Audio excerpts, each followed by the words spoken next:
طبعا الكلام اللي انا هتكلمه النهارده دوت هيزعل ناس اهلاويه كتير، بس انا بتكلم على الكيان. انا بحب الكيان، ماليش دعوه باشخاص. انا هتكلم عن ناس مشيت وناس جت في اخر 5 سنين في النادي الاهلي، ومين المسؤول عن اهدار المال العام للنادي الاهلي والدولارات اللي بتروح على الارض والفلوس اللي بتروح على الارض.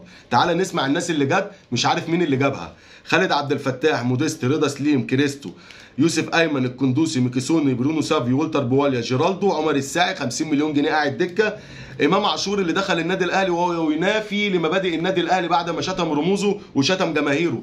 كهربا اللي انت جايبه وانت عارف اللي هو هيتوقع عليه غرامه، بس هو قعد طلع انصح منك وضحك عليك. دخل النادي الاهلي قال لك كده كده لما يبقى فيه غرامه مش هيقدر اللي هو يقعدني عشان ما يخسرش فيا، فهيضطر اللي هو يعلي المرتب بتاعي عشان ادفع منه الغرامه. الناحيه الثانيه ده غير بيرسي تاو اللي قعد نص عقده اصابات. الناحيه الثانيه نادي الزمالك بيكسب من كهربا 80 مليون جنيه، ده غير ال 3 مليون دولار اللي كسبهم منه اعارات للسعوديه. وغير بقى اللي انت مشيته ناصر ماهر واحمد حمدي ومحمد شريف واليو ديانج وعبد المنعم وبدر بنون وحمدي فتحي، احمد عبد القادر، اليو بادجي.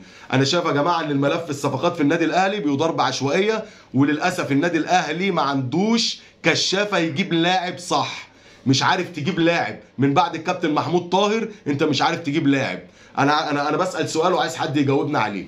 انا عارف ان في ناس كتير هتزعل مني، بس هي دي الحقيقه المؤلمه. في فساد، في فساد. سلام.